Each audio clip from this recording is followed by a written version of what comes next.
तो जय हिंद दोस्तों, आप सभी लोगों का फिर से स्वागत है आपके अपने YouTube channel Messy Study channel पर। तो दोस्तों आज की वीडियो में हम लोग देखने वाले हैं कोशिका मतलब कि जिसे हम लोग इंग्लिश में कहते हैं सेल क्या होता है, उसके विषय में जानकारी देखेंगे और उसकी खोज कौन किया था उसके विषय में हम लोग देखेंगे सेल क्या होता है। तो सेल के विषय में हम लोग जो है बेसिक जानकारी के विषय में हम लोग देखेंगे। तो सबसे पहले आप लोग को बता देता हूँ कि बायोलॉजी, ये बायोलॉजी क्या होता है। बायो और प्लस लॉजी दो शब्दों से मिलकर बना हुआ है हमारा क्या बायोलॉजी। देखिए बायो मतलब होता है जीव और लॉजी मतलब अध्ययन, मतलब जीवों के विषय में क्या करना अध्ययन करना ही हमारा बायोलॉजी कहलाता है। जीवों के विषय में अध्ययन करना बायोलॉजी कहलाता है, जिसे हम लोग कहते हैं जीव विज्ञान, हिंदी में कहते हैं जीव विज्ञान। तो चलो तो हम लोग देख लेते हैं जीव विज्ञान क्या होता है। तो जीव विज्ञान सबसे पहले हम लोग देख लें जंतु विज्ञान। देखिए हम जीव विज्ञान एक प्रकार से बोल सकते हैं जीव विज्ञान, जिसे कहते हैं जीव विज्ञान। सॉरी ये जो है जंतु विज्ञान दो पार्ट होता है उसका ना, जो जंतु विज्ञान होता है वो उसका पार्ट होता है, जो हमारा जीव विज्ञान होता है। जीव विज्ञान ये हमारा क्या होता है बेस होता है, मतलब ये बायोलॉजी है। बायोलॉजी जिसे हम लोग कहते हैं जीव विज्ञान विकास, जिसमें हम लोग जो होता है स्टडी ऑफ जीव, मतलब जीव के विषय में हम लोग क्या करते हैं अध्ययन करते हैं। तो देखिए जो हमारा जीव विज्ञान होता है बायोलॉजी होता है दो पार्ट में डिवाइड होता है, बायो प्लस लॉजी। बायो मतलब होता है आपका अध्ययन, बायो मतलब होता है जीव, जीव जिसमें जीव जंतु होते हैं, लॉजी मतलब बोला अध्ययन करना। बायोलॉजी मतलब जीव के विषय में क्या करना अध्ययन करना ही हमारा बायोलॉजी कहलाता है। और देखिए अब दो चीजें इसमें क्या बना हुआ है हमारा, एक होता है जी वाई और एक होता है BOTANY बॉटनी। एक होता है जूलॉजी और एक होता है हमारा बॉटनी। तो दो देखिए कोई बोलते तो बायोलॉजी कितने ब्रांच होते हैं दो, एक होता है हमारा क्या जूलॉजी और एक होता है बॉटनी। जूलॉजी बोलते हैं हम लोग जीव विज्ञान, बॉटनी बोलते हैं वनस्पति विज्ञान। और जूलॉजी में देखिए जो आ रहा है मतलब हम लोग एनिमल के विषय में जानते हैं, एनिमल के विषय में। और बॉटनी में देखिए हम लोग इसका विषय स्टडी करते हैं प्लांट के विषय में। प्लांट के विषय में स्टडी कहाँ किया जाता है बॉटनी में, और जीवों के विषय में अध्ययन कहाँ किया जाता है जूलॉजी में। तो ये हमारा जो हो गया बेसिक हो गया। तो हम लोग सबसे पहले देखते हैं कि सेल क्या होता है। तो देखिए सर आपको बता दूं सेल होता है क्या। सेल हमारा जो होता है structural and functional unit of life होता है, मतलब ये हमारे शरीर की सबसे छोटी इकाई क्या होती है कोशिका होती है। आप जो 9th की बुक में देखेंगे तो यही लिखा है कि जो सेल होता है हमारी शरीर की सबसे छोटी कोशिका होती है। मतलब हमारा जो बॉडी है हमारा शरीर जो है छोटे छोटे कोशिकाओं से मिलकर क्या हुआ है बना हुआ होता है। इसे हम लोग इंग्लिश में बोल सकते हैं सेल जो होता है एक structural and functional unit of life, जिसे हम लोग कर सकते हैं। ये क्या होता है functional and structural unit of life होता है, मतलब हमारे शरीर का जो फंक्शनल अंदर के जो जितने भी फंक्शन होते हैं किसकी वजह से होते हैं सेल की वजह से होते हैं। तो मतलब ये हमारा फंक्शनल हो गया। और स्ट्रक्चरल मतलब हमारा जो बॉडी का जो ढांचा हो वो किससे मिलकर बना हुआ है सेल से ही मिलकर बना हुआ है। मतलब हम लोग बोल सकते हैं कि हमारा जो शरीर होता है कुल किससे मिलकर बना हुआ होता है सेल, मतलब कि कोशिकाओं से मिलकर बना हुआ होता है। तो ये दोस्तों हमारा हो गया कि सेल क्या होता है। सेल हमारा जो होता है शरीर की सबसे छोटी कोशिका होती है। कोई पूछेगा what is cell, cell is the smallest unit of life, हमारे शरीर की क्या होती है सबसे छोटी कोशिका होती है। सबसे पहली बात ये होगी। उसके बाद हम लोग देखते हैं, देखिए सर आपको बता दूं सेल का अध्ययन करना हमारा जो कहलाता है क्या कहलाता है psychology, study of cell. Study of cell is known as cytology.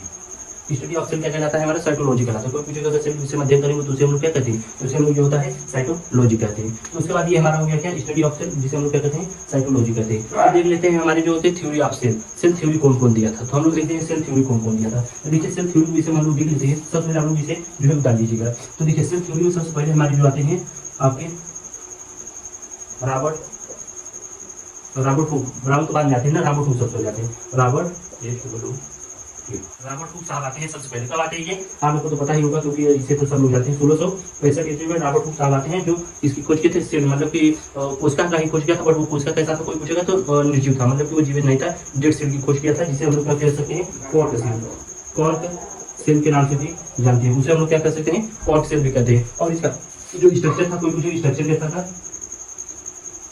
देखिए सबसे पहले आराम से हम लोग देखते हैं कि रॉबर्ट हुक साहब जो है 1665 ईस्वी में इन्होंने एक निर्जीव कोशिका क्या की थी खोज की थी, मतलब वो कोशिका क्या था जीवित नहीं था डेड था। तो निर्जीव कोशिका खोज कौन किया था रॉबर्ट हुक किए थे। कब किए थे 1665 ईस्वी में। उसके बाद हम लोग देखें उस सेल का क्या नाम था कॉर्क सेल था, कॉर्क सेल। और कोई पूछेगा उसका स्ट्रक्चर कैसा था, तो उसका स्ट्रक्चर जो है हनीकॉम्ब लाइक स्ट्रक्चर था। कैसा था हनीकॉम्ब लाइक, यहाँ लिखने में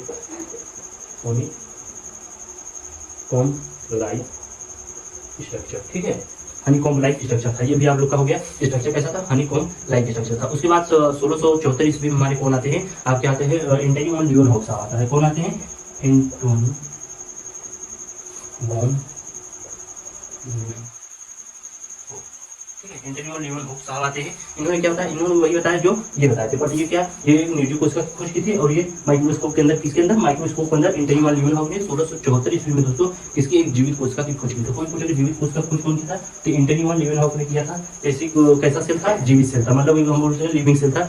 कौन किया था सबसे पहले, इंटरन्यूरल। और निर्जीव कोशिका की खोज कौन किया सबसे पहले, रॉबर्ट हुक। और जो जीवित कोशिका खोज इंटरन्यूरल न्यूरॉन हुक ने किया था। कब किया था, 1674, ठीक है, 1674 ईस्वी में किया था। तो ये हो गया हमारा। उसके बाद हमारे दो अलग वैज्ञानिक आते हैं, जिसे हम लोग कहते हैं स्लाइडन और स्वान नामक दो वैज्ञानिक आते हैं। तो स्लाइडन और स्वान नामक वैज्ञानिक क्या बताते हैं, सबसे पहले उन्होंने यह बताया कि हमारा जो सेल होता है, मतलब हमारी जो बॉडी होती है या कोई भी ह्यूमन होता है, वो सेल से मिलकर बना हुआ होता है। तो हम लोग कह सकते हैं जितने भी लिविंग ऑर्गेनिज्म होते हैं वो किससे मिलकर बने होते हैं, लिविंग ऑर्गेनिज्म सेल के मिलकर बने होते हैं ना, कंपोनेंट्स ऑफ सेल। मतलब हम बोल सकते हैं आर ह्यूमन बॉडी, या बोल सकते हैं are living organism are made up of cell, made up of cell. तो वो फिर से हम लोग एक बार विजिट कर देते हैं, फिर से एक बार आपको रिपीट कर देते हैं कि जितने भी लिविंग ऑर्गेनिज्म होते हैं वो किससे मिलकर बने होते हैं, सेल, कंपोनेंट्स ऑफ सेल या पार्ट्स ऑफ सेल के मिलकर बने होते हैं। All of living organism is composed of cell, okay, cell से मिलकर बने हुए होते हैं। कौन बताया था, स्लाइडेन एंड स्वान ने बताया। स्लाइडेन एंड स्वान नामक दो वैज्ञानिक थे। इन्होंने यह बताया कि हमारा जो सेल होता है किससे मिलकर, हमारा जो बॉडी होता है किससे मिलकर बना हुआ होता है, सेल का बनकर बना हुआ होता है। ऑल लिविंग ऑर्गेनिज्म जो किससे मिलकर बने होते हैं, और आपके सेल से मिलकर बने होते हैं, जिसे स्लाइडेन और स्वान नामक वैज्ञानिक ने बताया था। ये दोनों जो है एक जर्मन बॉटनिस्ट थे, एक ब्रिटिश बॉटनिस्ट थे। देखिए स्लाइडेन जो थे आपके जूलॉजिस्ट थे, जूलॉजिस्ट, और जो है बॉटनिस्ट थे, ठीक है, बॉटनिस्ट थे।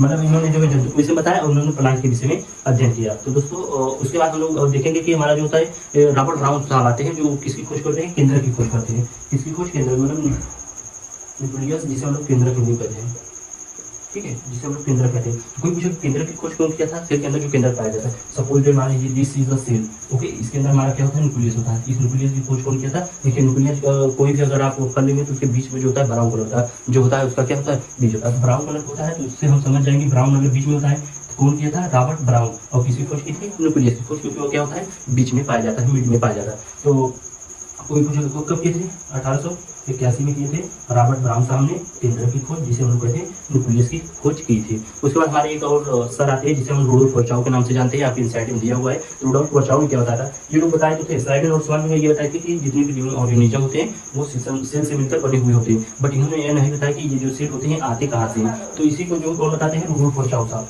रुडोल्फ वर्चाउ साहब यह बताए कि जो पुराने सेल होते हैं मर जाते हैं, वहीं से क्या होते हैं, नई सेल की उत्पत्ति होती है। जो पुराने सेल मरते हैं उन्हीं से क्या होती है, नई सेल की उत्पत्ति होती है। कौन बताता है, रुडोल्फ वर्चाउ साहब होता है। रुडोल्फ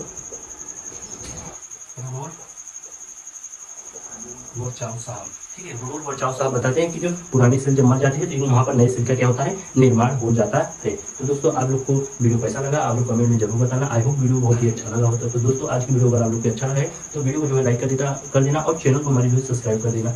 जय हिंद, जय भारत।